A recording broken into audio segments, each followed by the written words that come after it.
Hello everyone, my name is Dia Adekubi from All Woman Ministry. Welcome to 2023 Soar Through Scriptures.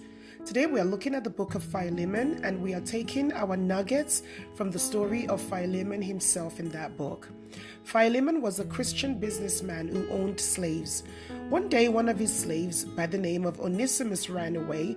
For one reason or another, we don't know. But he eventually ended up with Paul, where he converted and became a Christian, and also became an assistant to Paul in prison.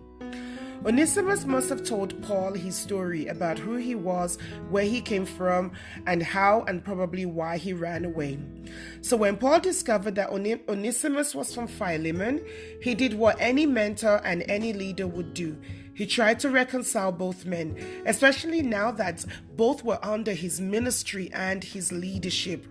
So Paul wrote a letter and sent both the letter and Onesimus back to Philemon for forgiveness, healing, and restoration to take place.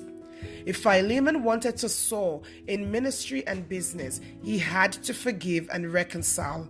Carrying unforgiveness is like carrying dead weight.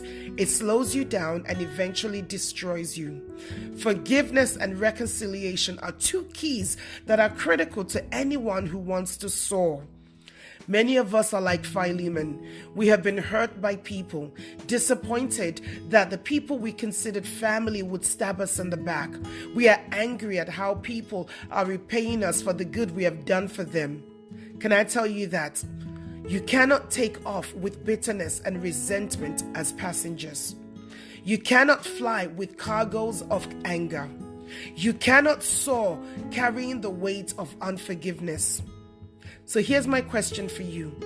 Who do you need to forgive so that you can soar this year? Is it someone or is it yourself? I want you to do this exercise. Number 1, write out all the people you need to forgive, including yourself. Number 2, write down what you are forgiving them for and why. Number 3, pray and ask God to help you to forgive them. Number 4, take a bold step. Reach out, if possible, to let that person know they've hurt you, but you've forgiven them. If this is not possible, then just speak it out into the air. And number 5, take time to pray a prayer of blessing for that person every day for the next 7 days. I want you to remember this. Until you forgive, you cannot soar. You will remain grounded. I'm Dia Adekubi from All Woman Ministry.